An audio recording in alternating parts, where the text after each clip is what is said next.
Heavenly Father, I pray for everyone watching this video right now. May you bless them with peace, joy, and breakthroughs in their lives. Amen. Hello, my wonderful family.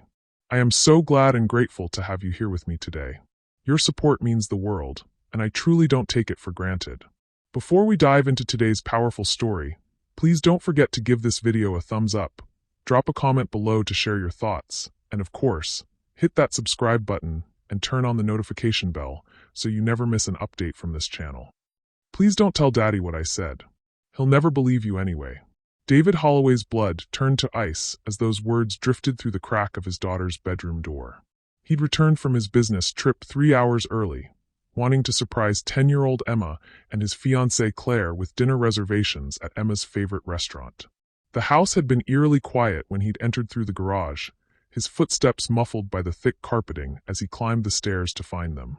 Now he stood frozen in the hallway, his heart hammering against his ribs as Claire's voice continued, low and venomous in a way he'd never heard before.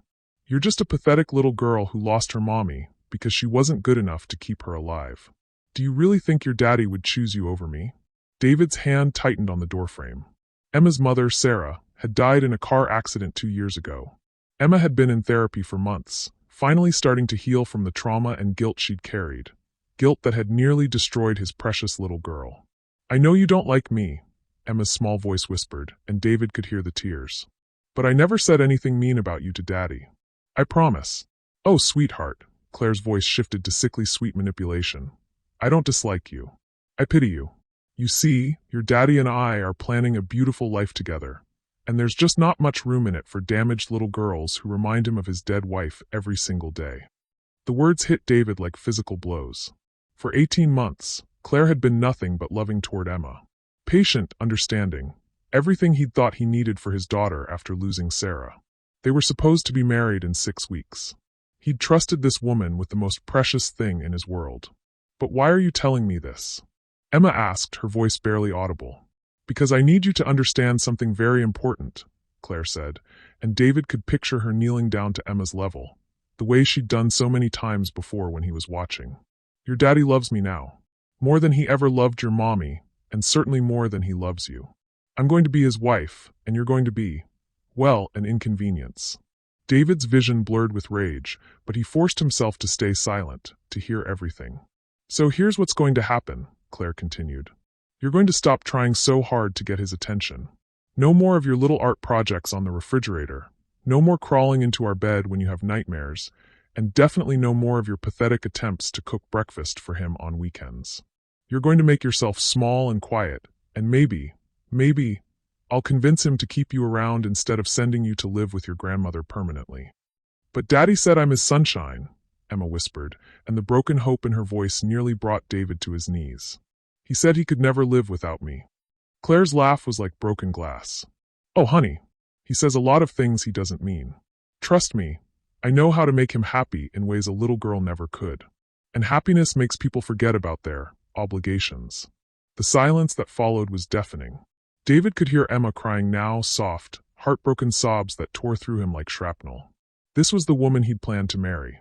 The woman he'd brought into his home, into his daughter's life, believing she could help heal their broken family. "Now," Claire said briskly, "clean up your face and come downstairs. Your daddy should be home soon, and we're going to have a lovely family dinner.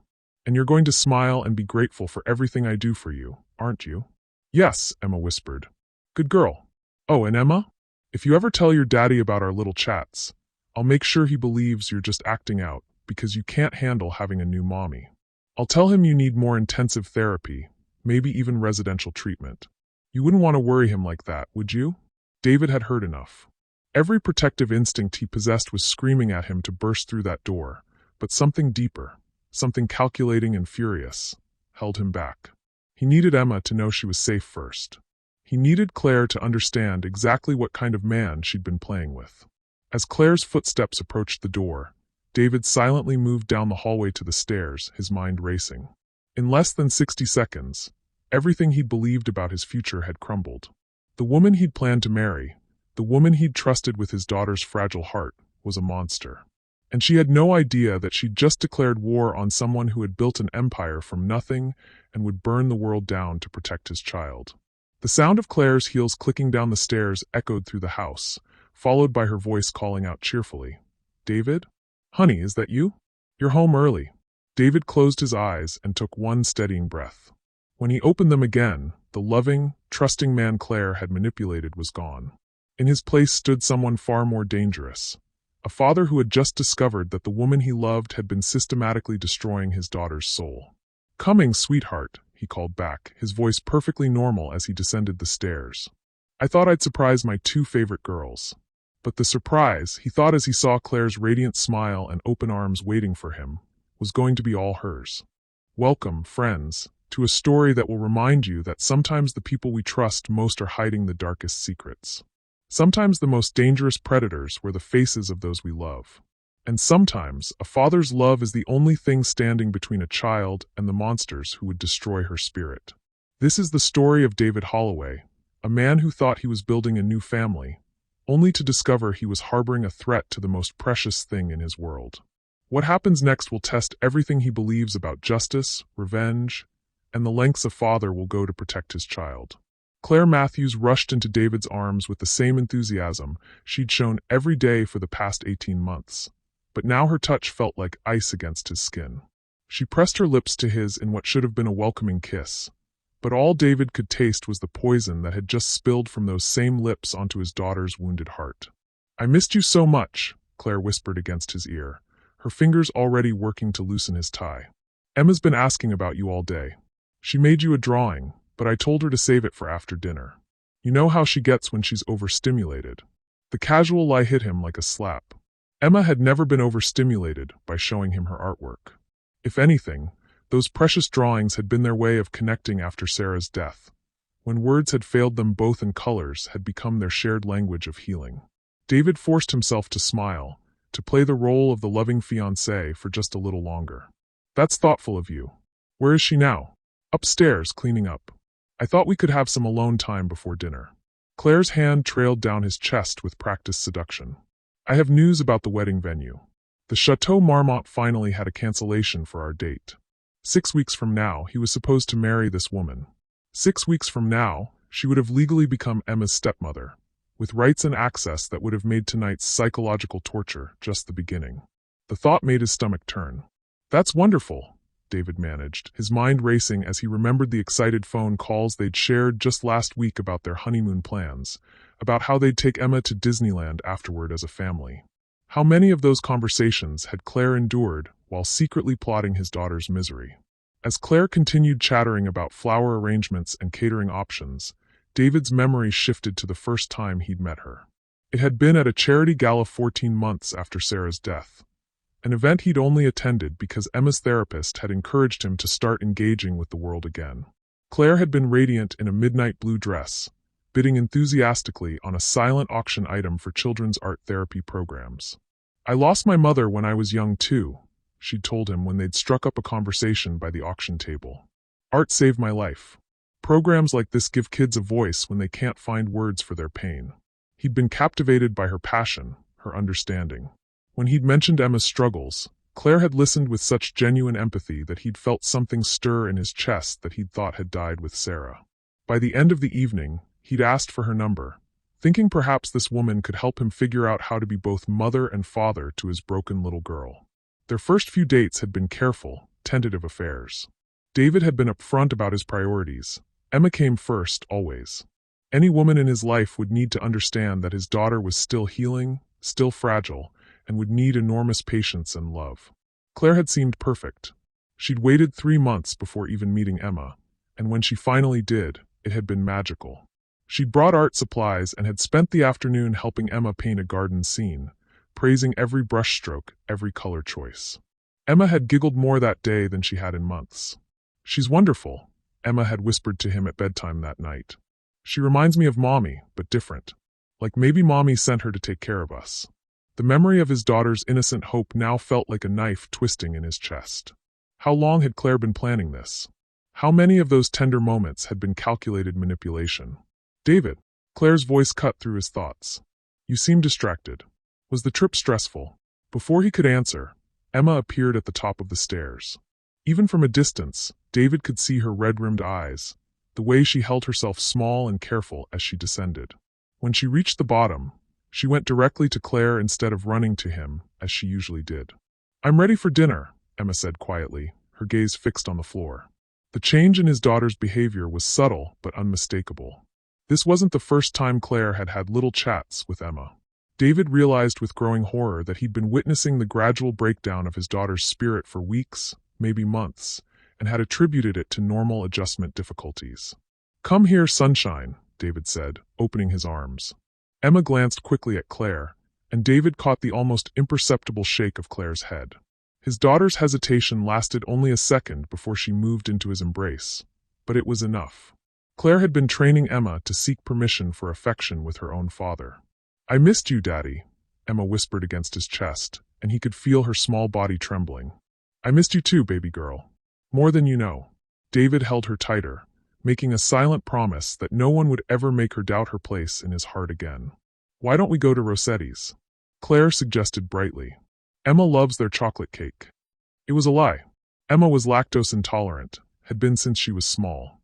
Rossetti's was Claire's favorite restaurant, a place where she liked to be seen, where the servers knew her by name and fawned over her engagement ring. Emma had never eaten more than bread and salad there, quietly suffering through dinners while Claire had insisted it was important for her to expand her palate. How had he missed these details? How had he been so blind to the systematic way Claire had been erasing Emma's preferences, her comfort, her very sense of self in her own home? "Actually," David said carefully, "I was thinking of that little place on 5th Street. The one with the amazing grilled cheese and the art on the walls. Emma's favorite." He watched Claire's face carefully, saw the flash of irritation she quickly covered with a smile. "Of course, darling. Whatever makes you happy."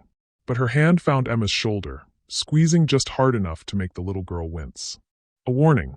A reminder of their little chat upstairs. David felt something cold and calculating settle in his chest. This woman had been playing a long game, slowly isolating Emma, undermining her confidence, making her feel unwelcome in her own home. And she'd been doing it right under his nose, behind a mask of perfect stepmother material. "Actually, you know what?" David said, his decision crystallizing. "Let's order in instead. I want to spend time at home with my 2 favorite girls." He looked directly at Claire as he spoke, noting how her smile tightened. "But I thought," Claire began. "I insist," David said with the quiet authority that had built his business empire. "I want to hear all about what you girls have been up to while I was gone. Every detail." Emma looked up at him with something like hope flickering in her eyes, and David realized that his daughter had been waiting, praying for him to really see what was happening. She'd been trying to tell him in the only ways an emotionally manipulated child knew how: through withdrawn behavior, through nightmares that had recently returned, through the art projects that had gradually disappeared from their refrigerator. He'd been so grateful to have found someone who seemed to care for Emma, so relieved to not be parenting alone anymore, that he'd stopped really looking. Stopped listening.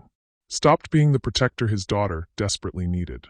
As Claire forced another bright smile and agreed to ordering in, David made a decision that would change everything.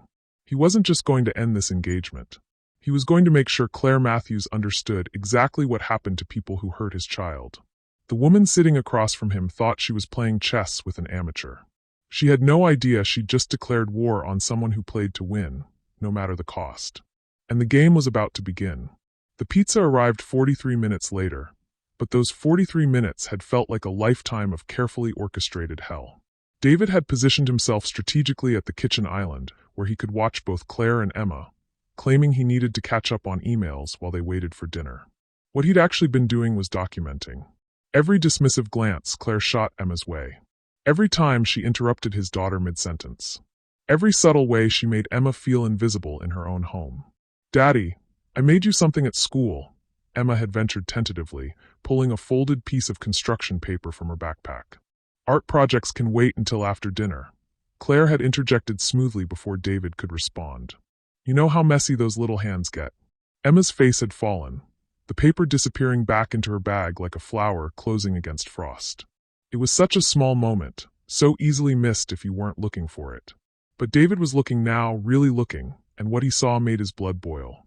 "Actually, I'd love to see it now," David had said firmly, watching Claire's jaw tighten almost imperceptibly. Emma had glanced between them, caught in the middle of an adult conflict she couldn't understand, before slowly retrieving the paper again. It was a drawing of their family, 3 stick figures holding hands under a rainbow. But what broke David's heart was the way Emma had drawn herself. Tiny, almost fading, positioned slightly apart from the other 2 figures. "It's beautiful, Sunshine," David had said, his voice thick with emotion.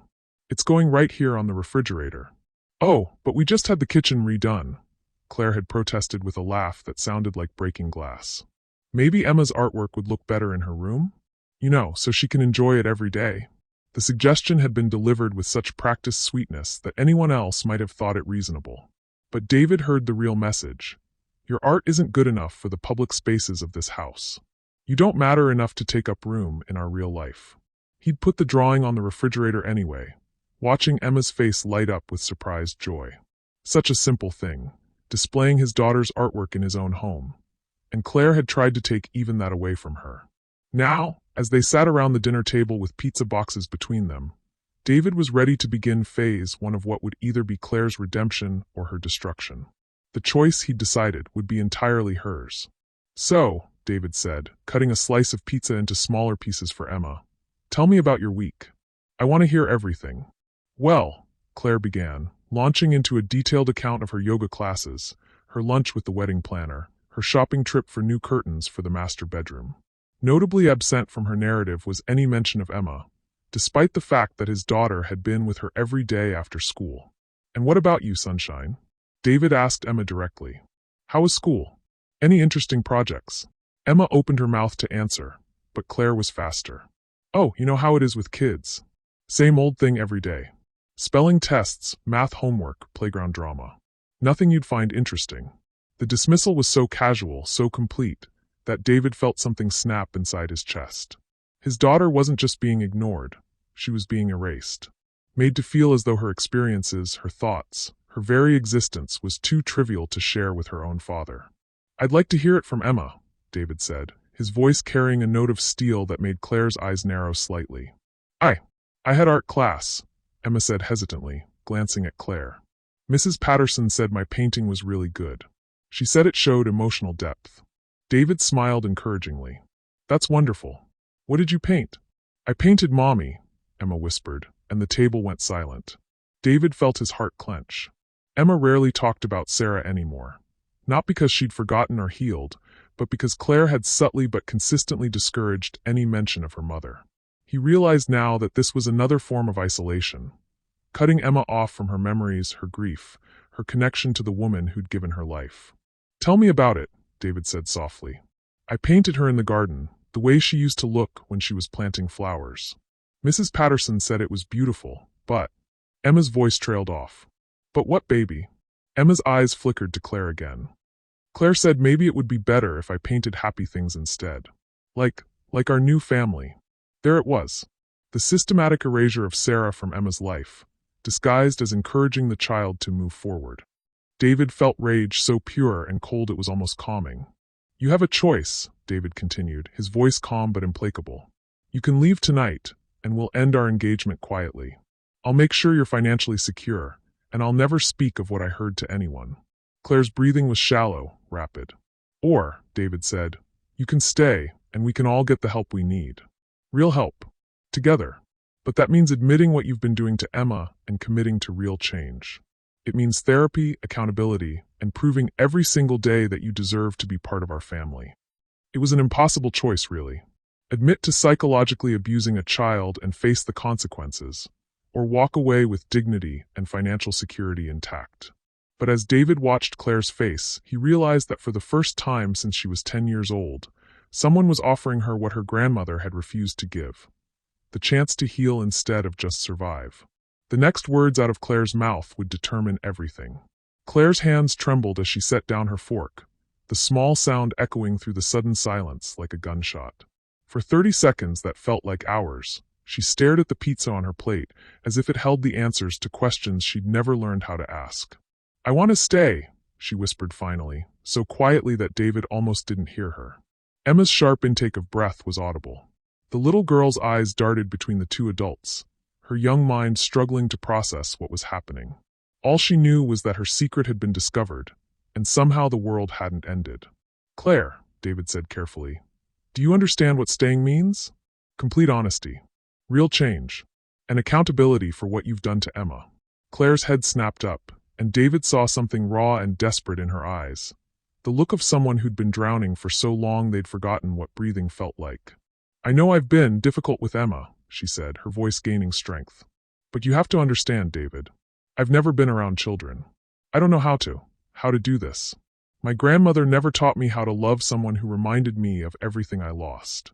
It was a carefully crafted response, acknowledging wrongdoing while providing justification, accepting blame while deflecting responsibility. David recognized the technique from countless business negotiations, but what chilled him was how quickly Claire had deployed it. Even now, backed into a corner, she was calculating her words for maximum sympathy.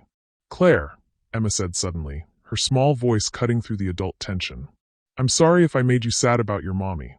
The simple, innocent apology hit the room like a physical force. Here was his daughter, the victim, apologizing to her abuser because she'd been so thoroughly convinced that her very existence was the problem. David watched Claire's face carefully as Emma spoke, looking for any sign of genuine remorse, any crack in the composed facade. What he saw instead made his blood run cold. For just a split second, so brief he almost missed it, Claire's expression showed not shame or regret, but irritation. Annoyance that Emma was complicating the narrative Claire was trying to construct. It was gone in an instant, replaced by a perfectly orchestrated look of maternal concern, but David had seen it. Claire was still playing them. Oh, sweetheart, Claire said, reaching across the table to touch Emma's hand. You didn't make me sad. I need to learn how to be a better mommy to you. Emma's face lit up with hope so pure it nearly broke David's heart. Despite everything Claire had done to her, his daughter still wanted to believe in the possibility of family, of healing, of love winning over pain. Does this mean we're still going to be a family? Emma asked. If your daddy thinks I deserve another chance, Claire said, turning to David with tears gathering in her eyes. It was masterfully done. Claire had positioned herself as the repentant sinner seeking forgiveness, while making David the judge whose decision would either grant Emma's deepest wish or crush her hopes entirely. If he said no now, he'd be the one disappointing his daughter. I think, David said slowly, that we all need help figuring out how to do this right. Real professional help. Of course, Claire agreed immediately. Whatever you think is best. Good. I'll arrange for family therapy sessions to start this week. And Claire? David's voice carried a note of steel beneath the civility. This isn't about me giving you another chance.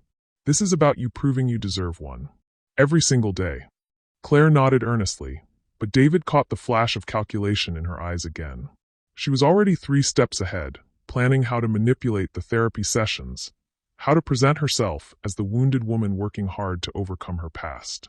The next morning, David made a series of phone calls that would have impressed his business competitors with their efficiency and thoroughness. By noon, he'd arranged for family therapy sessions with Dr. Sarah Chun, one of the most respected child psychologists in the city. He'd also hired a private investigator to dig deeper into Claire's background, not out of vindictiveness, but out of the growing certainty that there were more secrets lurking beneath her carefully constructed surface. The first therapy session took place 3 days later in Dr. Chen's warmly lit office filled with books, plants, and comfortable furniture designed to put families at ease.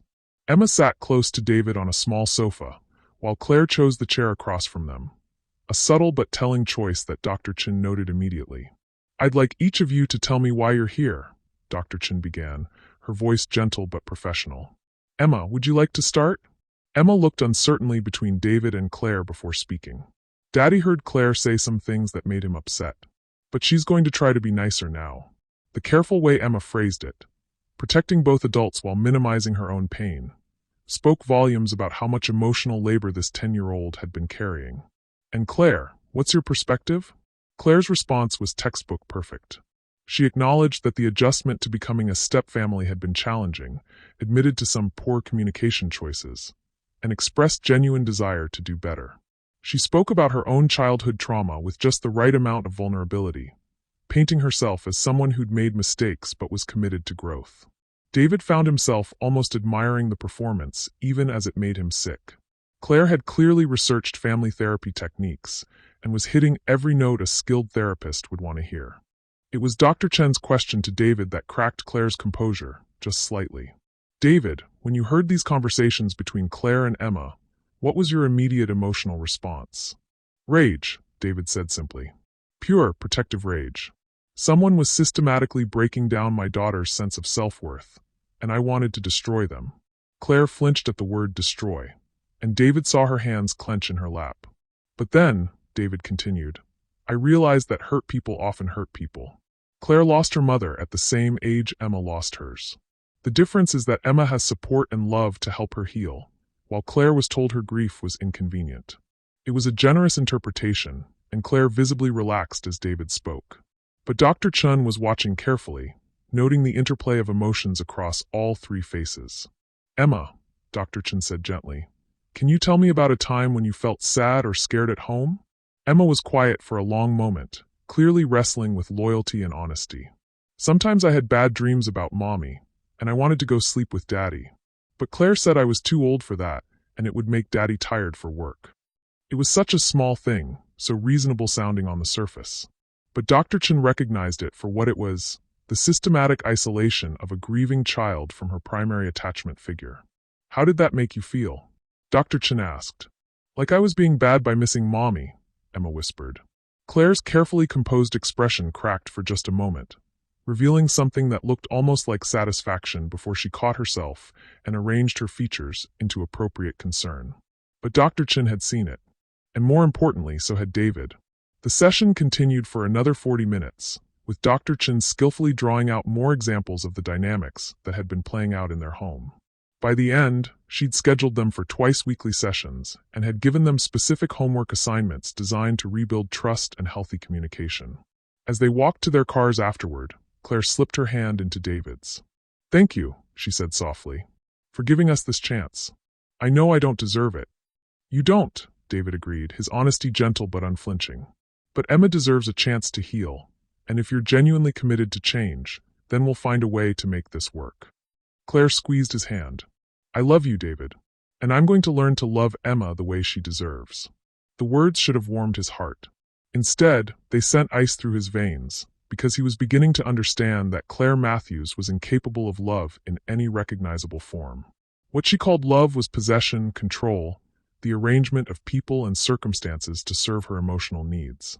That evening, as David tucked Emma into bed, she looked up at him with troubled eyes. Daddy, what if Claire changes her mind about being nice? What if she gets mad that you hurt her? It was an astute question from someone too young to have such insights into adult psychology. Then she'll have to leave, David said firmly. No one gets to hurt you, sunshine. Not ever again. But what if she pretends to be nice but isn't really? The question hit David like a physical blow.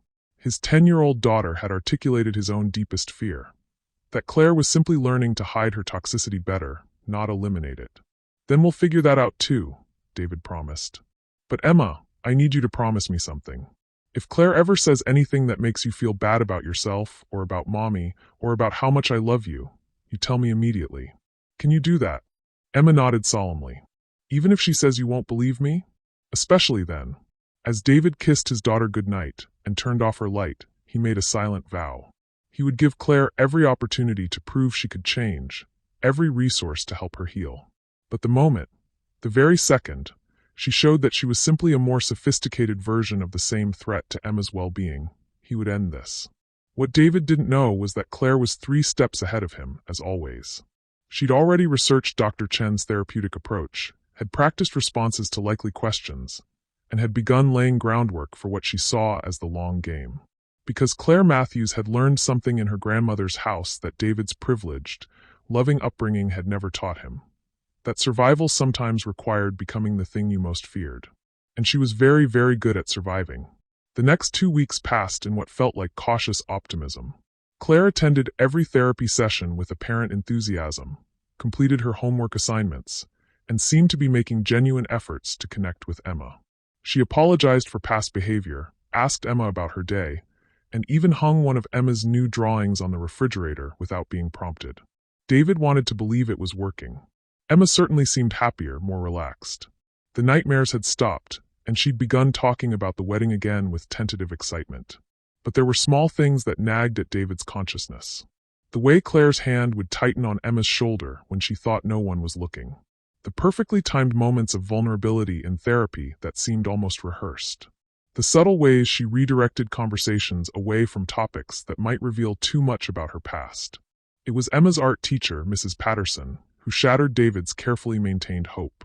"Mr. Holloway," she said when she called him at work, "I'm concerned about Emma. She's been different in class lately." "Different how?" David asked, his stomach already sinking. "She started asking permission for things she's never needed permission for. Yesterday she asked if it was okay to use red paint because it was too bright and might bother people. When I encouraged her to paint whatever made her happy, she said she needed to check if happiness was allowed." The words hit David like physical blows. Claire wasn't healing. She was simply being more subtle in her destruction of Emma's spirit. "There's something else," Mrs. Patterson continued. "Emma brought in a painting last week, a beautiful piece about missing her mother. But today she threw it away and said she needed to paint forward-looking things instead. Mr. Holloway, that's not healthy grieving behavior. That's suppression." David closed his eyes, feeling the careful hope he'd been building crumble into dust.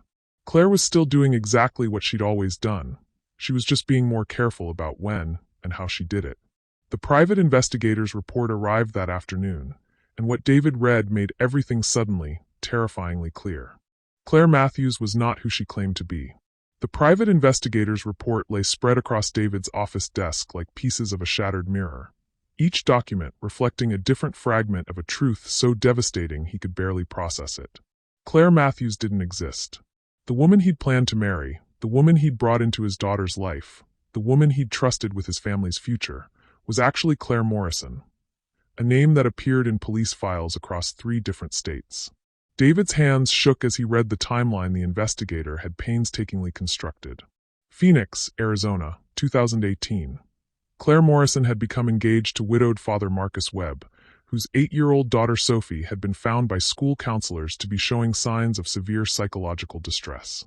The engagement had ended abruptly when Marcus had discovered Claire conducting what he called systematic emotional abuse of his child. No charges had been filed. Marcus had been too devastated and embarrassed to pursue legal action. Denver, Colorado, 2020. Claire Morrison, now calling herself Claire Madison, had dated real estate developer Paul Henderson for 18 months. Paul's 10-year-old daughter Grace had begun showing signs of selective mutism during the relationship. When Paul had tried to end things, Claire had threatened to claim he'd been inappropriate with Grace. Paul had paid her $50,000 to disappear rather than risk the scandal. Austin, Texas, 2022. Claire Madison, now Claire Matthews, had been engaged to tech entrepreneur Jonathan Reed. His 9-year-old daughter Lily had attempted suicide 3 weeks before the wedding.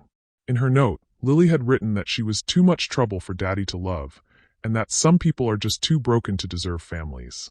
Claire had disappeared the day after Lily was hospitalized, taking with her the $10,000 wedding ring and access codes to several of Jonathan's accounts.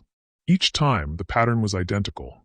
A beautiful, charming woman would meet a wealthy widowed father at a charity event or similar gathering.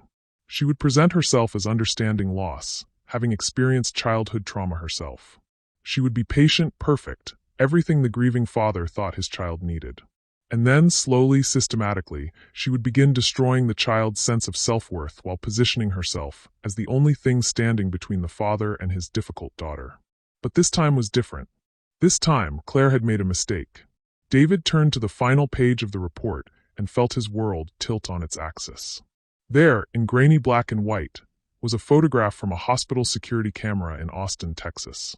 Claire Morrison Madison Matthews standing in a hospital corridor, and the expression on her face as she looked toward the pediatric psychiatric ward where a 9-year-old girl fought for her life was not grief or concern. It was satisfaction.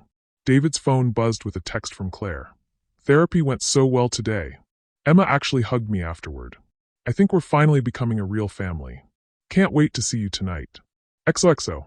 The casual cruelty of it, using Emma's desperate need for maternal love as a trophy, a sign of her successful manipulation, made David physically sick. He'd been watching his daughter gradually brighten over the past 2 weeks, believing that Claire was genuinely changing, that his choice to pursue healing rather than revenge had been vindicated. But Emma's improvement hadn't been because Claire was treating her better.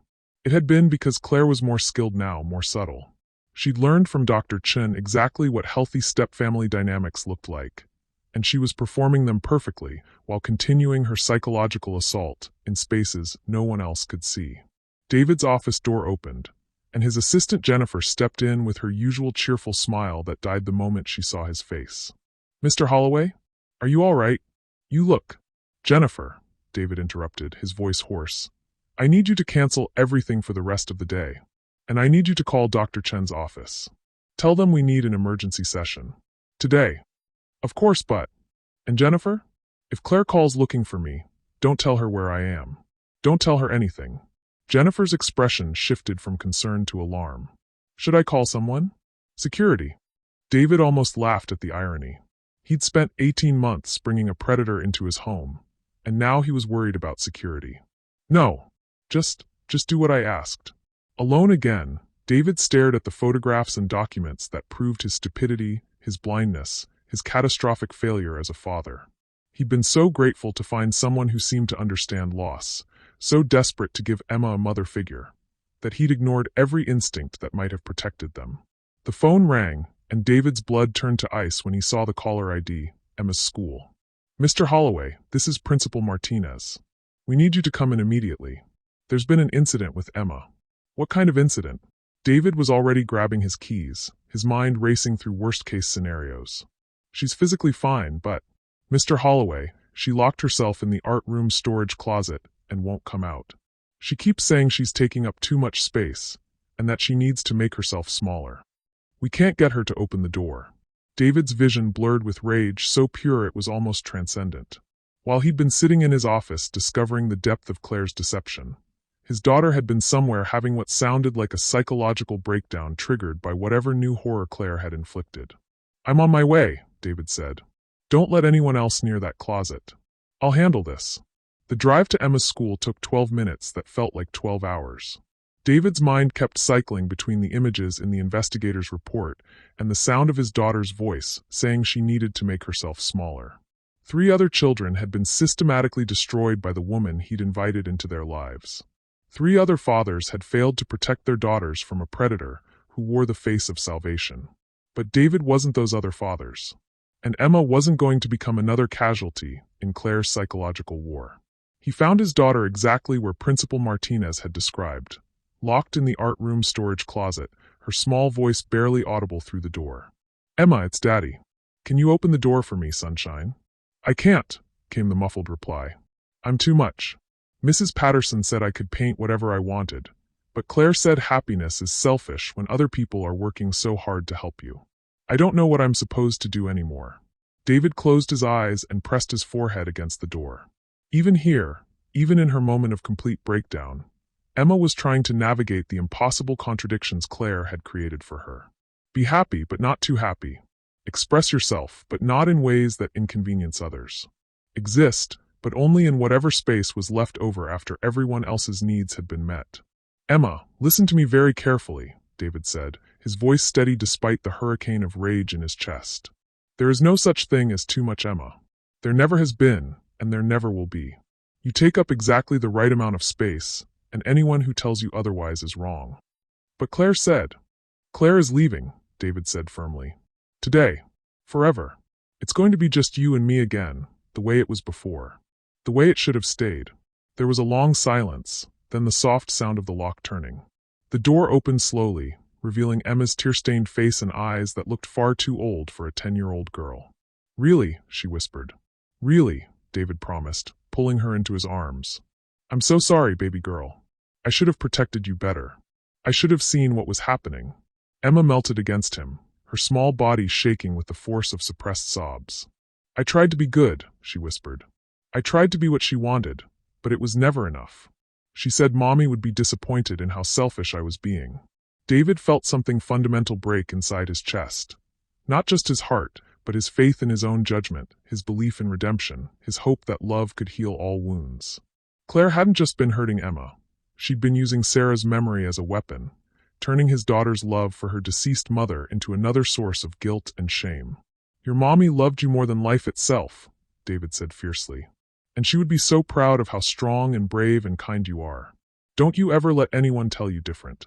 As he carried his daughter out of the school, David made a series of decisions that would have shocked the man he'd been just hours earlier. He was done with therapy, done with second chances, done with believing that someone who would torture a child could be redeemed. Claire Matthews, or whatever her real name was, had declared war on his family the moment she'd chosen Emma as her target. She'd counted on his love, his guilt, his desperate desire to believe in happy endings to blind him to her true nature. She'd been right for a while. But that man was gone now, burned away by the knowledge of what he'd almost allowed to happen to his daughter. The man who remained was someone Claire had never met, someone she'd been careful never to let surface during their 18 months together. Someone who played to win, no matter the cost. And the game was about to change completely. David's phone buzzed again with another text from Claire.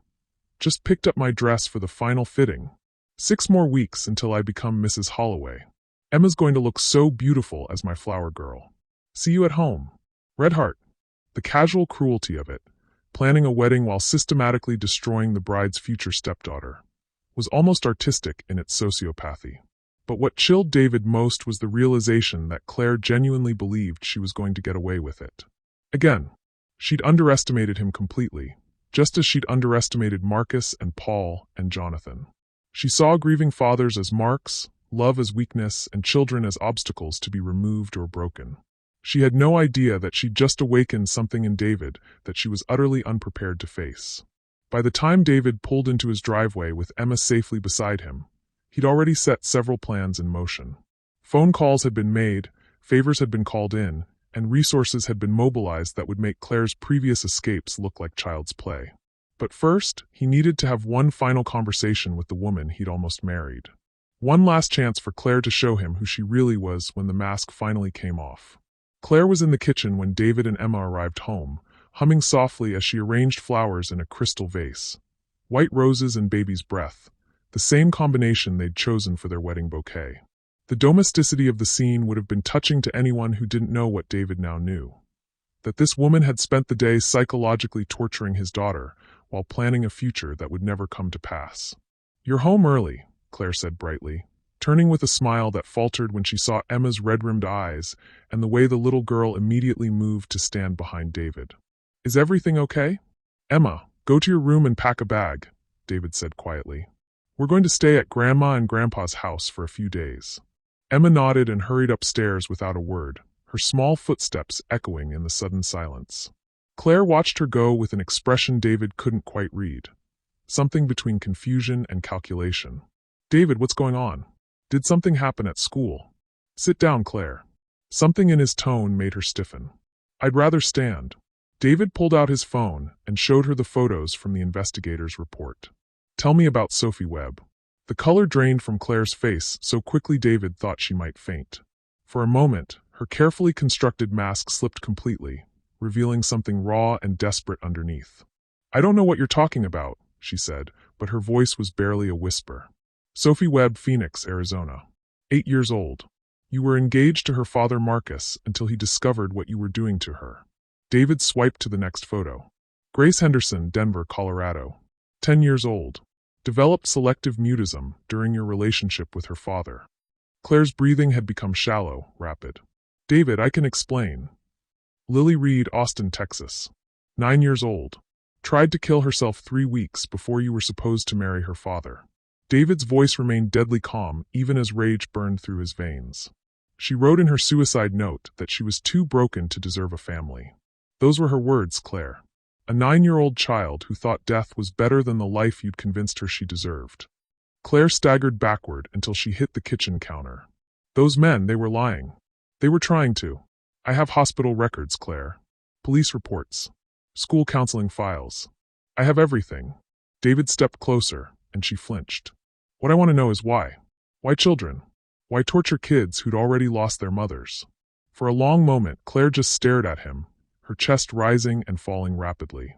Then something shifted in her expression, the fear morphing into something harder, more familiar. "You want to know why?" she asked, her voice gaining strength. "Because children like Emma are parasites. They suck up all the love, all the attention, all the resources that should go to the people who actually matter. They manipulate their fathers with big eyes and sad stories about their dead mommies, and men like you are too weak to see it." The casual cruelty of it hit David like a physical blow. This wasn't heat-of-the-moment anger or defensive panic. This was Claire's actual worldview, unveiled at last. Emma's therapist says children need support to process grief, David said, still maintaining his deadly calm. What do you think? Claire laughed, a sound like breaking glass. Emma's therapist is an idiot. You know what I needed when my mother died? To grow up. To stop being a burden. To make myself useful instead of wallowing in self-pity. My grandmother taught me that, and it saved my life. Your grandmother destroyed you, David said quietly. And you've been destroying other children ever since, trying to convince yourself that what happened to you was normal. That it was right. I'm not destroyed, Claire snapped. I'm successful. I'm beautiful. I'm everything those pathetic little girls will never be because they're too busy crying about their dead mothers to build actual lives. David felt something cold and calculating settle in his chest. So this was always the plan? Marry me and then what? Drive Emma to suicide like you did to Lily. Claire's smile was sharp enough to cut. I wouldn't have had to drive her anywhere. Children like Emma destroy themselves eventually. They're just too weak to survive in the real world. I would have simply sped up the process. The admission hung in the air between them like poison. David had given Claire every opportunity to show remorse, to claim her actions had been misunderstood or taken out of context. Instead, she'd revealed herself to be exactly what the evidence suggested. A predator who targeted grieving children for sport. The wedding is off, David said simply.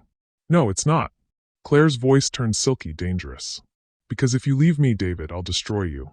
I'll tell everyone that you brought me into Emma's life specifically to abuse her. I'll say you watched and enjoyed it. I'll claim you're planning to do the same thing to other children. David had expected this. The threats, the manipulation, the last-ditch attempt to maintain control. And you think people will believe you? I think people will have reasonable doubt.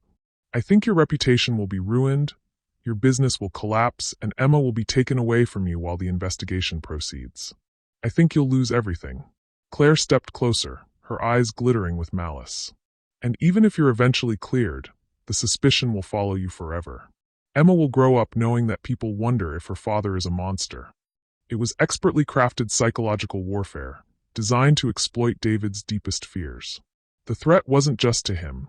It was to Emma's future, her ability to trust him, her safety in a world that might question whether her own father had enabled her abuse. You've thought this through, David observed. I've had to. Men like you think love conquers all, but really you're just narcissists who can't accept that sometimes the children you worship are the problem. When you inevitably figure out what I'm doing, you always want to play hero. So I've learned to be prepared. And if I call your bluff? If I report what you've done anyway? Claire shrugged. Then we'll see who the police believe, a respected businesswoman with no criminal record, or a grieving widower who brought his daughter's abuser into their home and watched it happen for months. David had to admit it was brilliant in its simplicity. Claire had positioned herself as the victim of his poor judgment, not the architect of Emma's suffering. She'd made it impossible for him to expose her without destroying himself and Emma in the process. There's a third option, David said quietly. What's that? You disappear. Tonight. I give you $100,000, you change your name again, and you never contact us again. You also never target another family with children. Claire laughed. 100,000? David, I was about to become your wife. Half of everything you own would have been mine. But you're not going to become my wife. So the question is whether you want $100,000 and your freedom, or whether you want to find out what happens when someone with my resources decides you're a threat to his child. Something flickered in Claire's eyes, the first hint of uncertainty she'd shown since her mask had come off. You can't touch me, she said, but there was less conviction in her voice now. Can I? David pulled out his phone and showed her a different screen, bank records, credit reports, employment histories across multiple states. You think you're the only one who knows how to destroy a life, Claire? I built a company from nothing. I know how to make problems disappear. Claire stared at the phone, and David could see her calculating, weighing options, trying to figure out how much of his threat was real. This is your only choice, David continued. Take the money and disappear, or I dedicate my life to making sure you never hurt another child. I'll follow you to every state, every city, every new identity. I'll warn every man you try to seduce, every child you target. I'll make it my mission to ensure you never succeed again. You're bluffing. Am I? Look at what you did to my daughter, Claire. Look at what you turned her into. Do you really think I'm bluffing about protecting other children from the same fate? For the first time since her mask had come off, Claire looked genuinely afraid. She'd counted on David's love, his guilt, his desperate desire to believe in redemption to protect her. She'd never considered what would happen if those qualities transformed into something harder, more implacable. "The offer expires in 60 seconds, David said, checking his watch. "After that, we do this the hard way." Claire's hands were shaking now. "You don't understand what you're dealing with. I'm not some amateur who made mistakes you can exploit. I've been doing this for years. I know how to disappear, how to reinvent myself, how to. 45 seconds. I could still destroy you. Even if I take your money, I could still tell people. 30 seconds. Claire was breathing rapidly now, her carefully constructed composure finally cracking under the weight of a confrontation she hadn't expected and couldn't control. 20 seconds. Fine, she snapped. Fine. I'll take your money and disappear. But you're making a mistake, David. You think you're protecting Emma, but you're just postponing the inevitable. She's weak, just like her mother was. Eventually, life will break her anyway. David felt the last vestiges of the man who'd loved this woman die in his chest. Get out of my house. I need time to pack. You have what you're wearing. That's it. Everything else stays here. Claire's face contorted with rage. Those are my things. My clothes, my jewelry. Bought with my money. Consider it payment for the therapy Emma's going to need to undo what you did to her. For a moment, David thought Claire might physically attack him. Her hands clenched into fists, her entire body coiled with frustrated fury. But then she seemed to remember that her threats had lost their power, that her only option now was retreat. "This isn't over," she said as she headed for the door. "Yes, it is," David replied. "And Claire, if I ever see you again, if you ever come near my daughter again, if I even hear rumors that you're targeting another family, the next conversation won't be about money. It'll be about justice." Claire paused at the door, her hand on the handle. "You know what the worst part is, David? Emma really is everything I said she was. Weak, damaged, destined to fail. And someday, when she disappoints you the way children always disappoint their parents, you'll remember that I was right." The words were designed to plant seeds of doubt, to make David question his love for Emma in the years to come. It was Claire's final act of cruelty. Not just the attempt to hurt Emma, but the attempt to poison David's relationship with his daughter long after Claire herself was gone. "Emma is perfect exactly as she is," David said firmly. "And she's going to grow up knowing that she's loved unconditionally by a father who will never let anyone hurt her again." Claire's smile was poison wrapped in silk. "We'll see." Then she was gone, disappearing into the night like the predator she'd always been, leaving behind only the wreckage of David's trust and the knowledge that somewhere out there, other families remained in danger. As David stood in his empty kitchen, surrounded by the remnants of a life he'd thought he was building, he realized that winning had come at a cost he hadn't anticipated. He'd saved Emma, but he'd also learned something terrible about the world, that there were people who could look at a grieving child and see only an opportunity for sport. The question now was how to help Emma heal from what Claire had done to her, and how to help himself heal from the knowledge of what he'd almost allowed to happen. Upstairs, he could hear Emma moving around in her room, packing her bag with the careful precision of a child who'd learned not to take up too much space. Tomorrow, he would begin the long process of convincing his daughter that she was worthy of love, that her existence brought joy rather than burden, that she had every right to take up exactly as much space in the world as her beautiful heart required. But tonight, for the first time in months, Emma would sleep safely. And sometimes, David thought as he climbed the stairs to comfort his daughter, that had to be enough. 3 hours after Claire disappeared into the night, David sat in his parents' living room watching Emma sleep on the couch, her small body finally relaxed for the first time in months.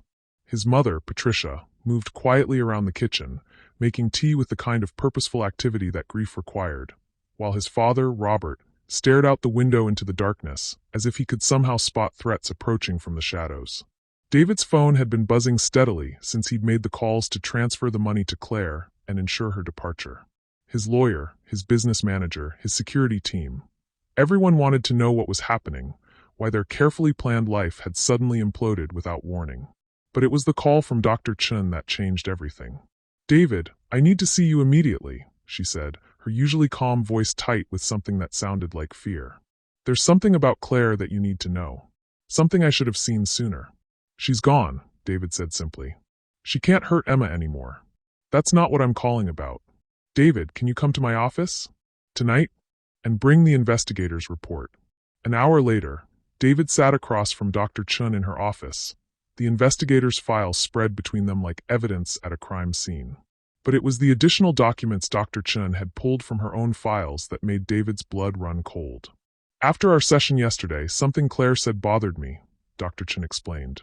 She mentioned specific therapeutic techniques that aren't commonly known outside professional circles. So I did some research. Dr. Chun opened her laptop and turned it toward David. On the screen was a professional headshot of Claire, but the name beneath it read Dr. Claire Morrison, licensed clinical psychologist. She's not just a predator, David. She's a trained therapist who's been using her professional knowledge to systematically destroy children's psychological development. Everything she did to Emma, the isolation from you, the redirection of her grief, the systematic undermining of her self-worth, these weren't amateur manipulations. They were clinically precise psychological torture techniques. David felt the world tilt beneath him. That's impossible. She would have had to pass background checks, licensing boards. She did. Claire Morrison was a licensed therapist in Arizona until 2019, when her license was revoked following an investigation into her treatment methods. The board found evidence that she was causing psychological harm to her young patients, but by the time they completed their investigation, she'd disappeared. Dr. Chin pulled up another document. Here's what's worse. The children she treated professionally, before she started targeting families personally, many of them required years of intensive therapy to undo the damage she'd done.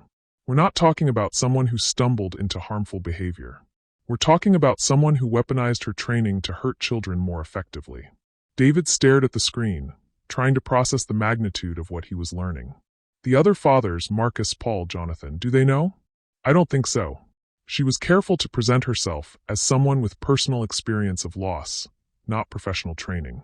But David, there's more. Dr. Chen's voice dropped to almost a whisper. I've been in contact with colleagues in other states. There are at least 7 more cases we know about. 7 more families she destroyed before she came to you. 7 more children.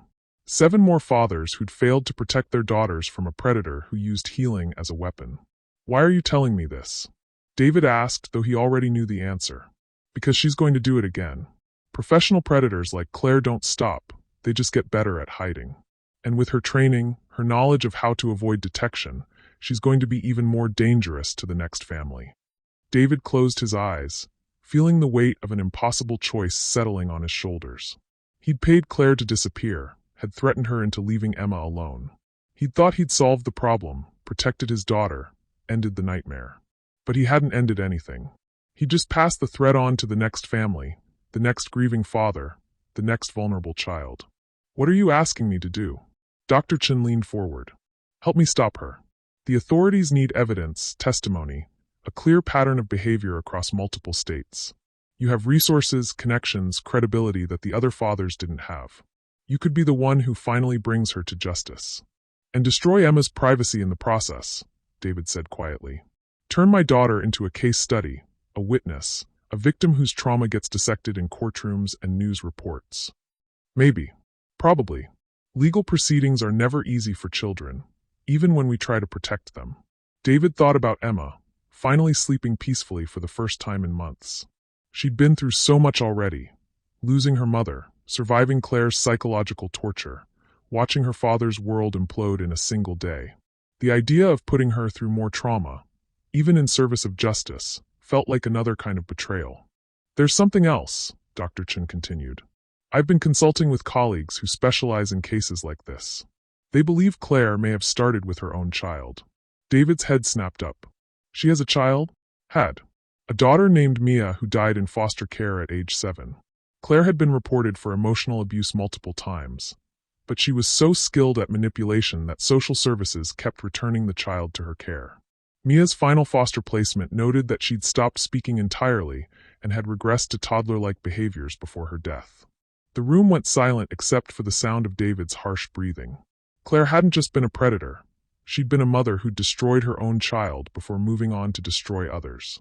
The foster parents said Mia's last words were, "I'm sorry for taking up space," Dr. Chin added quietly. David felt something break inside his chest. Emma's voice echoed in his memory. I need to make myself smaller.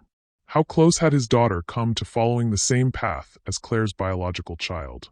If we pursue this legally, David said, what are Emma's chances of staying out of it? Slim. She'd likely need to testify, undergo multiple psychological evaluations, have her therapy records subpoenaed. It would be years of legal proceedings, and her name would probably become public despite attempts to protect minor victims. David stood up and walked to the window, staring out at the city lights while his mind raced through possibilities. He could retreat, focus entirely on Emma's healing, and try to convince himself that someone else would stop Claire eventually. He could protect his daughter's privacy and peace of mind at the cost of other children's safety. Or he could risk everything: Emma's recovery, their privacy, their chance at a normal life, for the possibility of preventing Claire from hurting another child. There's one more thing you should know, Dr. Chen said softly. I've been tracking Claire's pattern, and based on her timeline, she's probably already selecting her next target. Professional predators like her don't take breaks between victims. The gratification they get from the control, the psychological dominance, they need it like an addiction. David closed his eyes, imagining another father somewhere, meeting a beautiful, understanding woman at a charity event. Another widowed man thinking he'd found salvation for his grieving child, never knowing he was inviting a monster into their lives. Another little girl who would be told she was taking up too much space. When David turned back to Dr. Chun, his decision was written on his face. What do you need me to do? Are you sure? Once we start this process, there's no going back. Emma's trauma will become public record. Your family's pain will be dissected by lawyers and journalists and internet strangers. You'll be trading your daughter's privacy for the chance, not the guarantee, just the chance of stopping Claire. David thought about Emma, sleeping peacefully in his parents' house, finally safe after months of systematic psychological torture. Then he thought about Mia, dying in foster care after apologizing for existing. He thought about Sophie and Grace and Lily and 7 other children, whose names he didn't even know. She killed her own daughter, David said quietly. And she would have killed Emma too, just more slowly.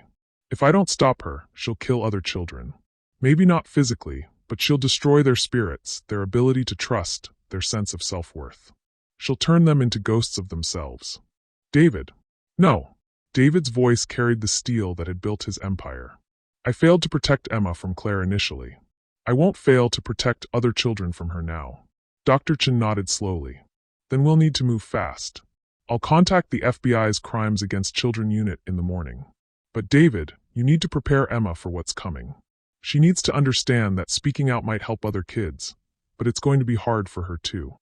David's phone buzzed with a text from his mother. Emma's asking for you. She had another nightmare. The irony wasn't lost on him. Even after Claire was gone, Emma was still suffering from what had been done to her. The healing would take years, maybe decades. And now David was choosing to potentially delay that healing in service of protecting other children. It was an impossible choice: sacrifice his daughter's peace for the chance to prevent other children's suffering. There was no right answer, no path that didn't require devastating trade-offs. But as David drove back to his parents' house, he realized that the man he'd been before Claire, the man who'd believed in easy answers and happy endings, was gone forever. In his place was someone who understood that sometimes protecting the innocent required sacrificing your own peace, your own happiness, your own family's privacy. Sometimes being a father meant choosing justice over comfort. Sometimes love meant accepting the cost of doing what was right, even when that cost felt unbearable. When David walked into his parents' living room, Emma was sitting up on the couch, her small face streaked with tears. Daddy, I had a bad dream about Claire. She was telling other little girls that they were taking up too much space. David knelt beside the couch and pulled his daughter into his arms, feeling the terrible weight of prophecy in her words. Sunshine, he said softly, what if I told you that we might be able to help those other little girls? What if we could make sure Claire never hurts anyone again? Emma looked up at him with eyes far too wise for a 10-year-old. Would it be scary? Yes, David admitted. It would be very scary. But it would help other kids like me? It might. We can't promise it would work, but it might. Emma was quiet for a long moment, and David could see her processing possibilities beyond her years. Finally, she nodded with the solemn determination of a child who'd learned too much about the world's darkness, but still chose to fight it. Then we have to try, she whispered. Because if we don't, Claire wins. In that moment, David realized that Emma was already braver than he'd ever been. His daughter, the child he'd thought he was protecting, was ready to sacrifice her own peace to protect other children from the monster who'd nearly destroyed her. The choice was no longer impossible. It was just necessary, and together they would see it through. 6 weeks after David made the call to the FBI, Emma Holloway walked into a federal courthouse holding her father's hand and carrying a purple folder decorated with stickers, her brave folder, as she'd started calling it. Inside were letters from children across 4 states, kids she'd never met but whose stories had become intertwined with hers in ways none of them could have imagined. The investigation had moved faster than anyone expected, and the reason was sitting in the witness waiting room. 7 other children, ranging in age from 8 to 15, each accompanied by their fathers. Marcus Webb had driven from Phoenix with Sophie, now 11 and still in therapy, but determined to speak her truth. Paul Henderson had flown in from Denver with Grace, who had started talking again, but still whispered when she was nervous. Jonathan Reed had brought Lily, now 12 and scarred but alive, who had been following the case obsessively since her father had called to tell her she wasn't alone anymore. But it was the 4 newest victims that had broken the case wide open. "Emma," said Agent Sarah Martinez, the FBI specialist who had become their anchor through the legal proceedings. "Are you ready for this?" Emma looked around the waiting room at the other children, her brave family, as she'd started thinking of them, and nodded. Over the past month and a half, these kids had become more than fellow victims. They'd become proof that speaking up could create something bigger than any of them could achieve alone. The breakthrough had come when Dr. Chen's colleagues had started reaching out to child psychologists across the country, asking them to review cases involving sudden behavioral changes in children from wealthy single-parent families. The pattern that emerged was so precise it was almost mathematical. Claire targeted families through charity events, specifically those supporting children's mental health or education. She researched her targets meticulously, learning everything about their deceased spouses, their children's struggles, their deepest fears about failing as single parents.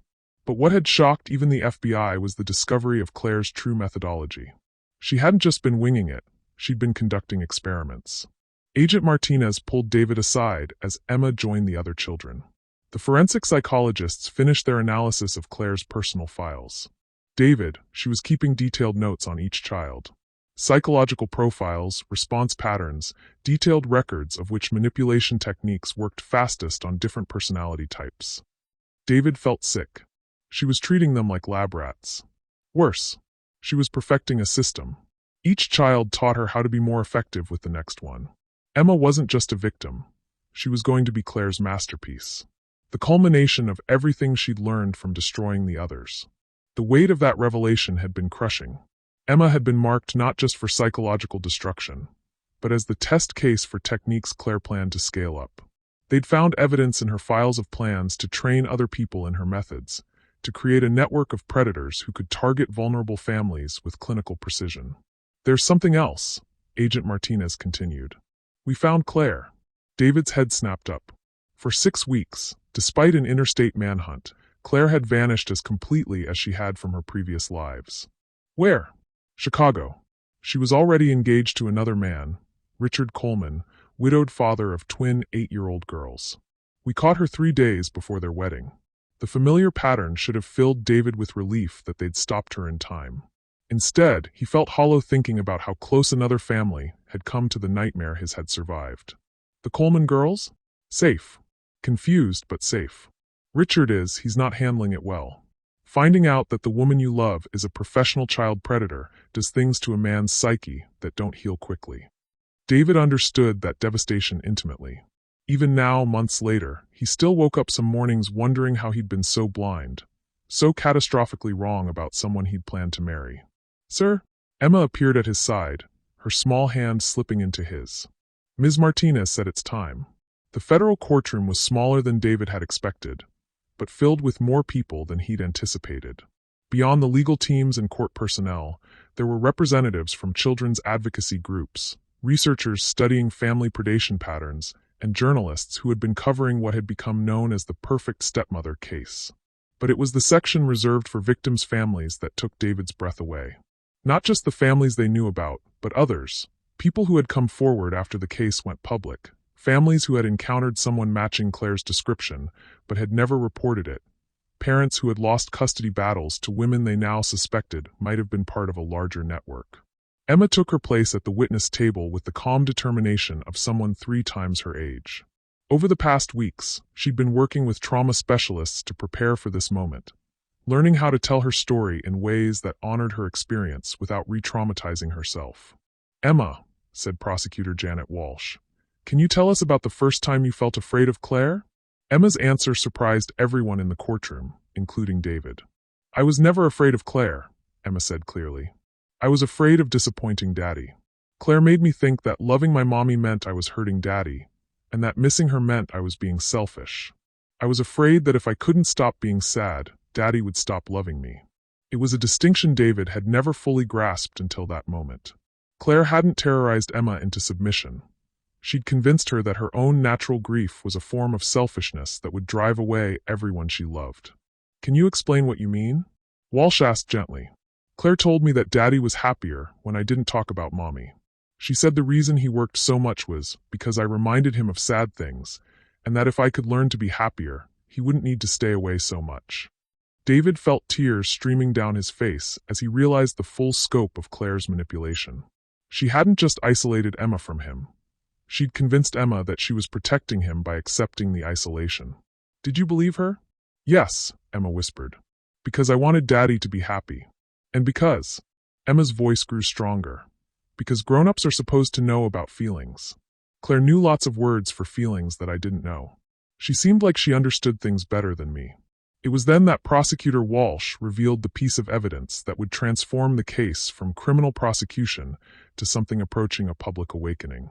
"Emma, I want to show you something that we found in Claire's files. These are notes she wrote about you."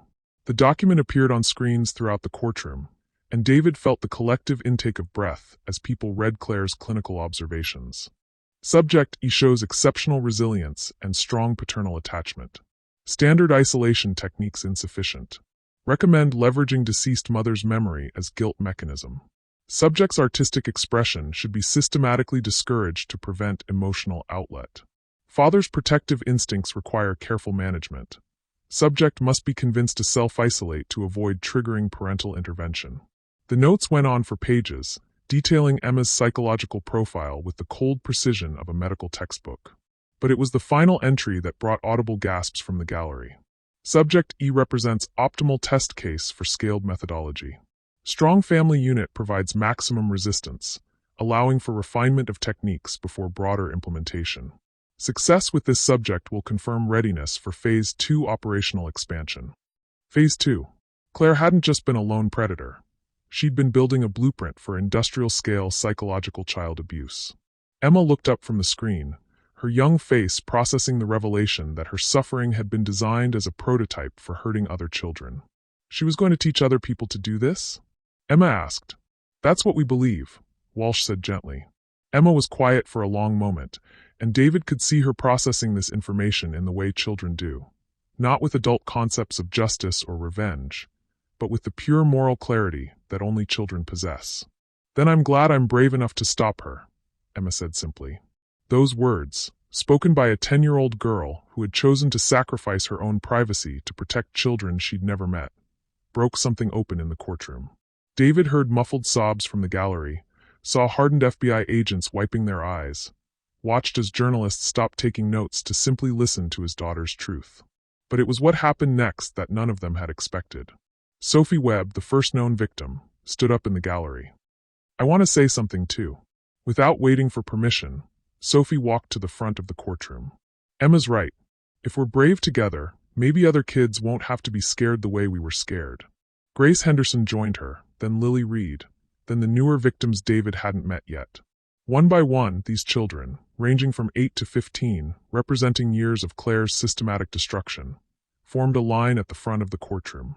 "Your Honor," said the oldest victim, a 15-year-old girl named Maya whose case had only recently been connected to Claire's pattern. "We want to make a statement. Together." Judge Patricia Morrison, a mother of 3 herself, looked at the unprecedented scene before her. "This is highly irregular." "Please," Emma said, stepping forward to join the other children. "We practiced what we wanted to say. We think other kids need to hear it." What followed was unlike anything in the federal court's history. 7 children, representing 4 years of systematic psychological abuse, spoke in turn about what they'd learned from their experience. They talked about the difference between healing and hiding. They spoke about how shame kept predators safe and how truth, even when it was scary to tell, could protect other people. But it was their collective final statement that transformed the case from a criminal proceeding into something approaching a social movement. "We want every kid who feels like they're taking up too much space to know that they're not," Emma said, her voice carrying clearly through the silent courtroom. "We want them to know that missing people you love isn't selfish, and being sad doesn't make you a burden, and needing help doesn't make you weak. We want grown-ups to know that kids can tell when someone is pretending to care about us," Sophie added. "And we want them to listen when we try to tell them we're scared, even if we can't say it in the right words.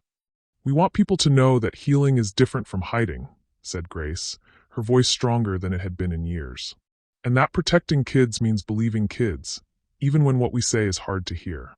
The statement continued, each child adding their voice to a message that was being broadcast live to millions of viewers.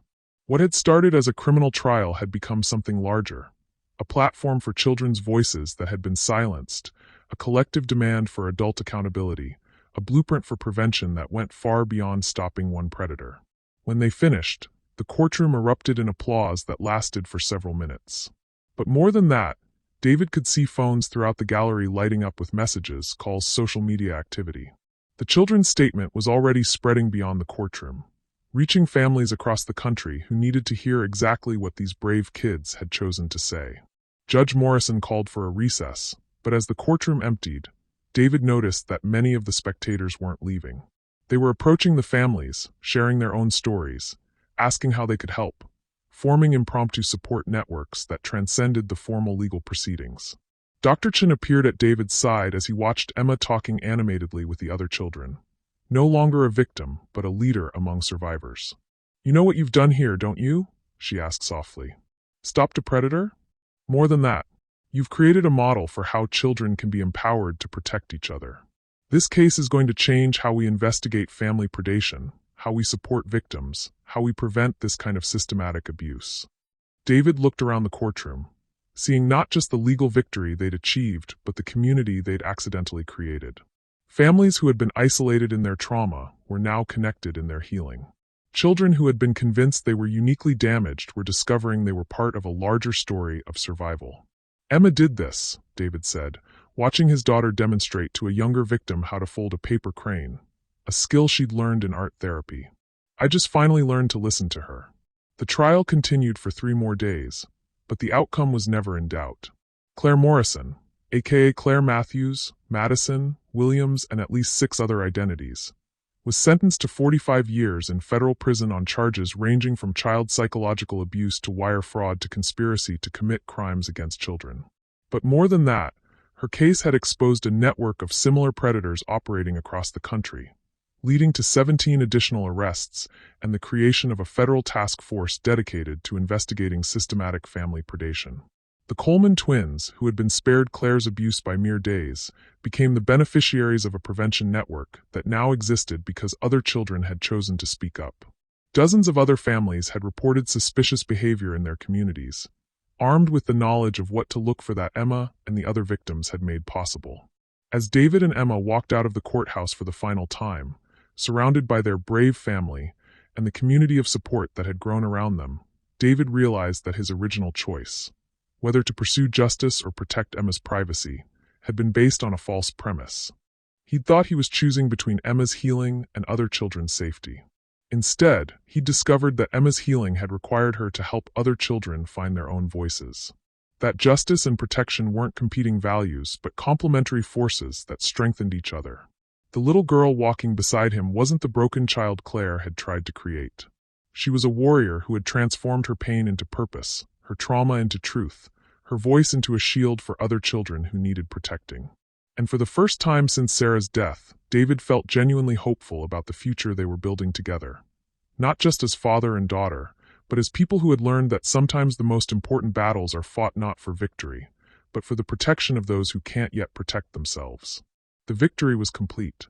But more than that, it was transformative, for Emma, for David, for the other families they'd fought alongside, and for countless children they would never meet, but whose lives would be safer because a 10-year-old girl had decided that being brave together was better than being scared alone.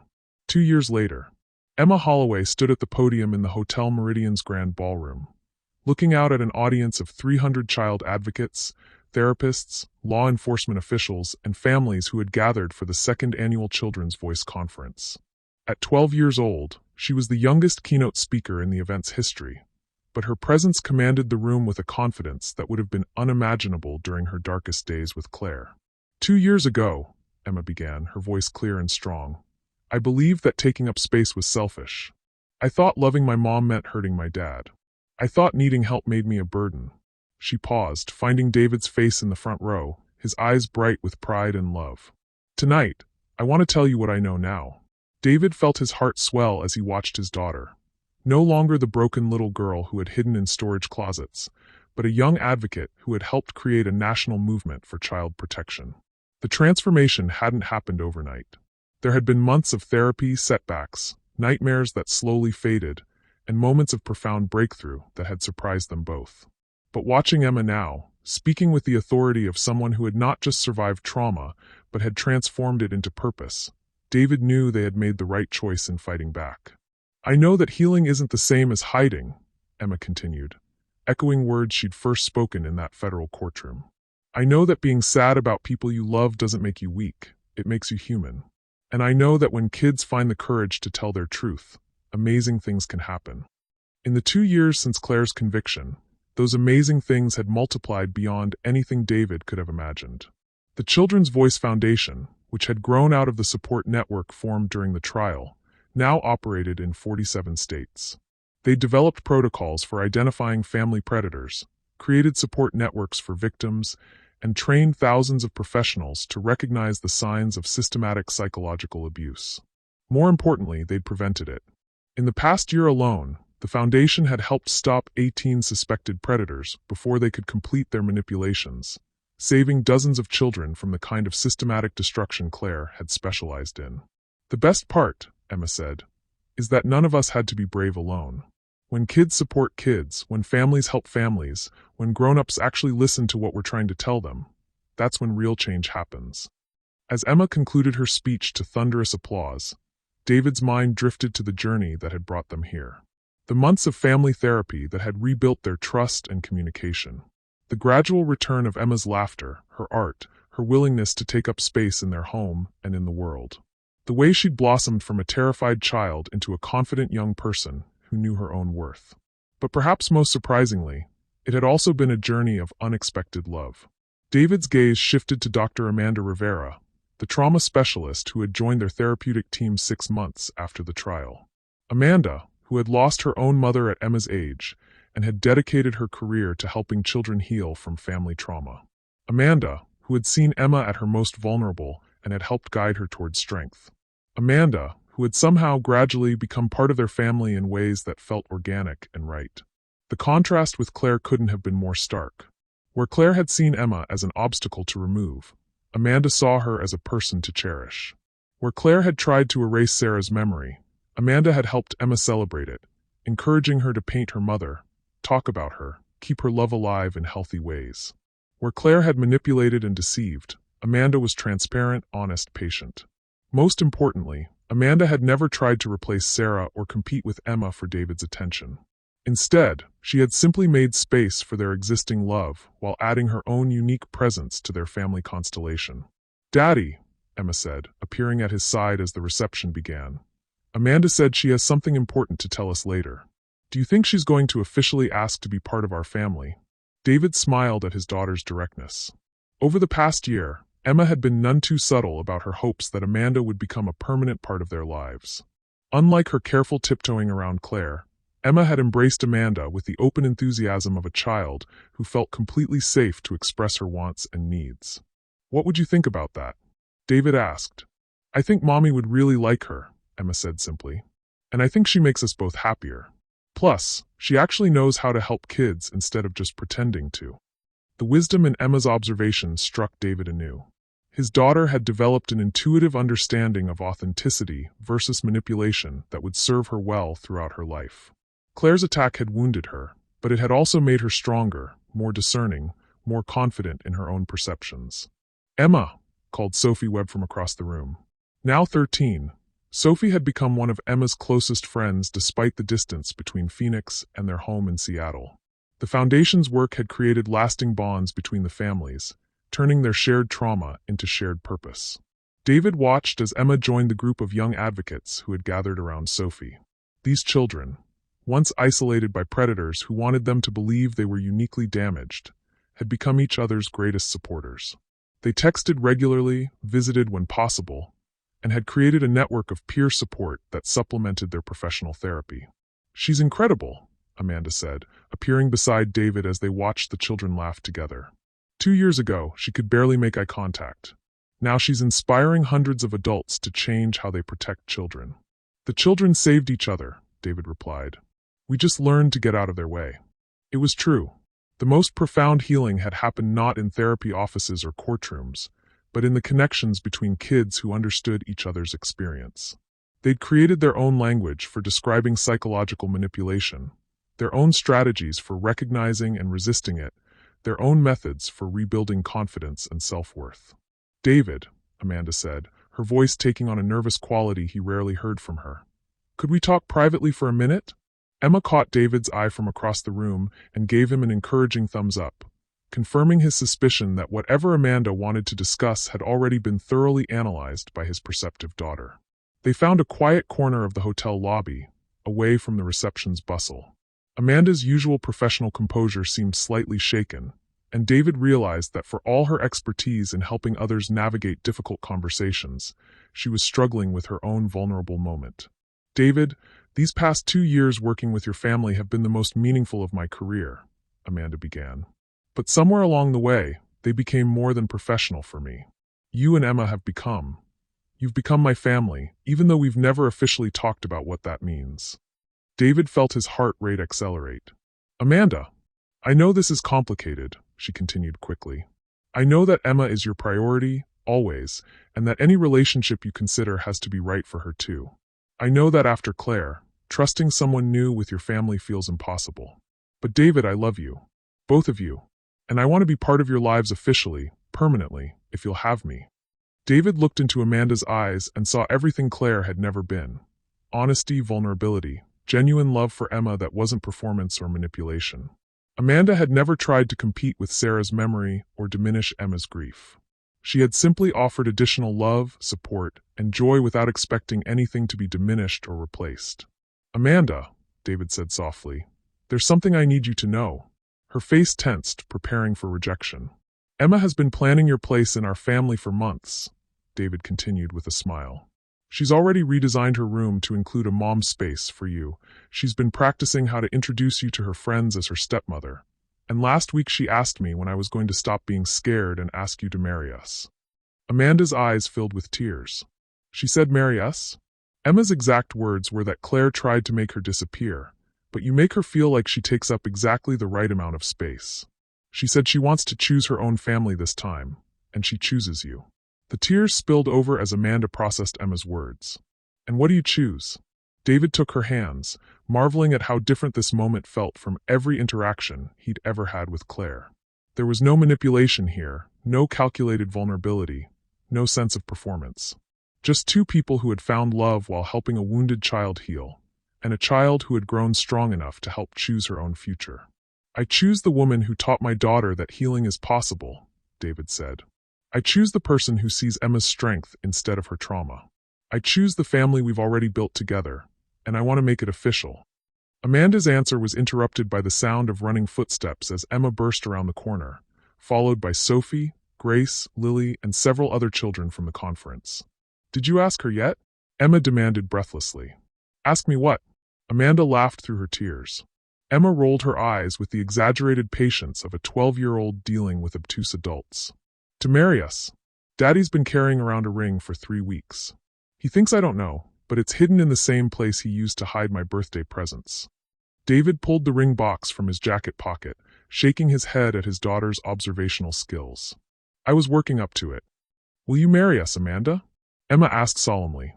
"Will you be my mom, not instead of my real mom, but in addition to her? Will you help Daddy not be scared of loving people, And will you be part of our family for real? Amanda looked down at Emma's earnest face, then at David's hopeful expression, then at the circle of children who had become their extended family, all waiting eagerly for her answer. Yes, she whispered, then louder. Yes to all of it. Yes to marrying you both. Yes to being your additional mom.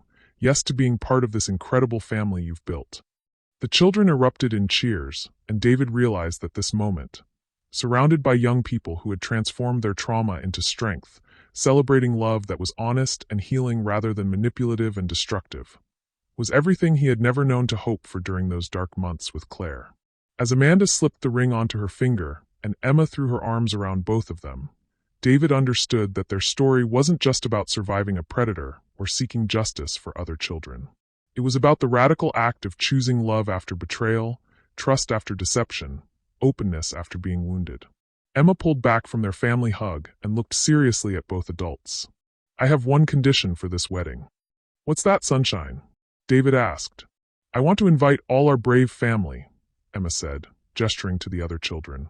And I want to make sure every kid there knows that families can be chosen, that healing is possible, and that taking up space isn't selfish, it's beautiful.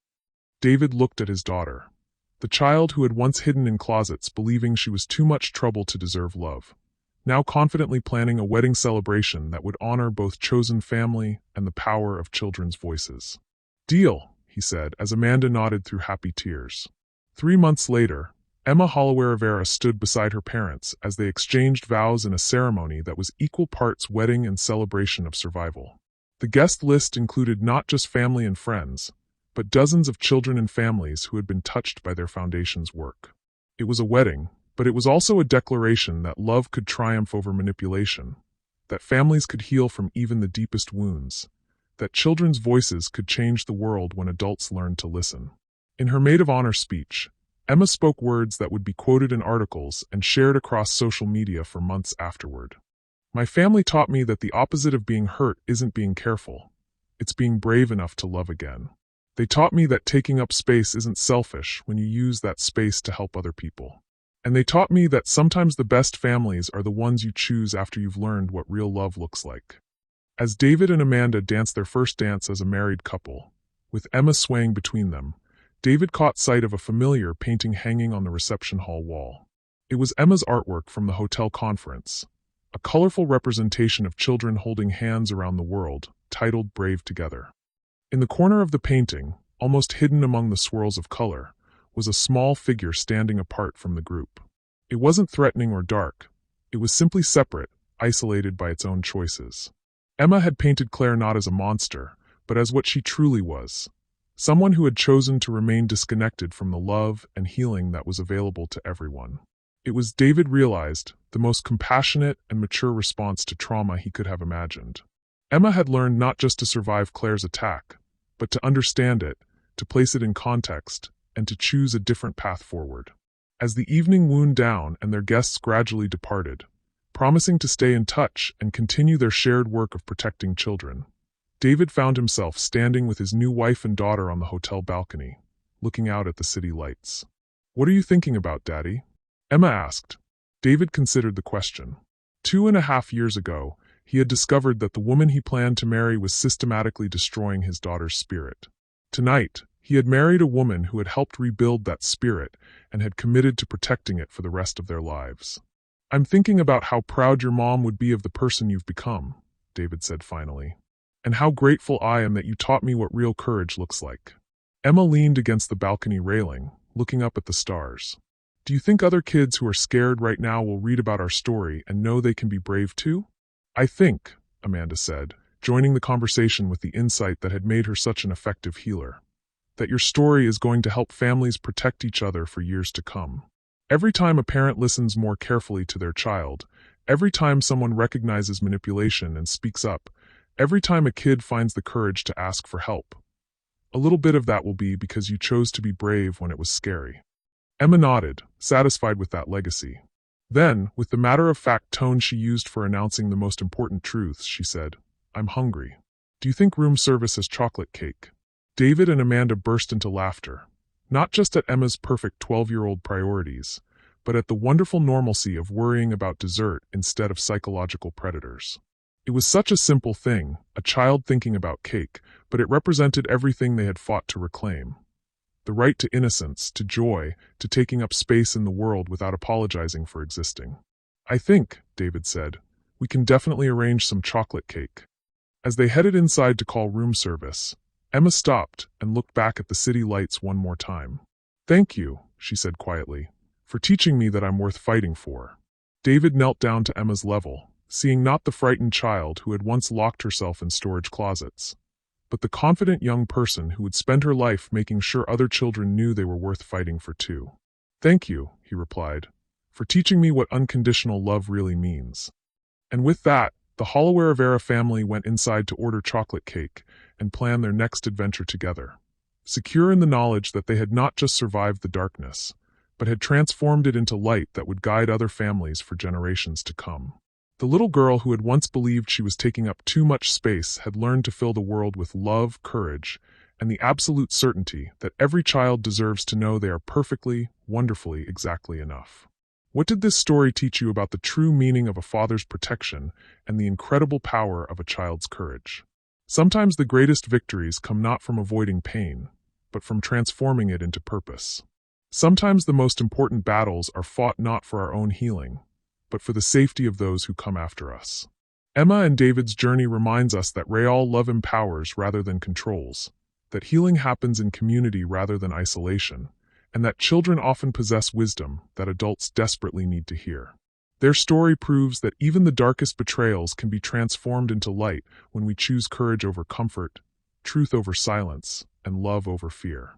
Drop your thoughts in the comments about what this story means to you, and subscribe for more stories that will change how you see the world. Because every family deserves to know they're worth fighting for, and every child deserves to know they take up exactly the right amount of space in this world.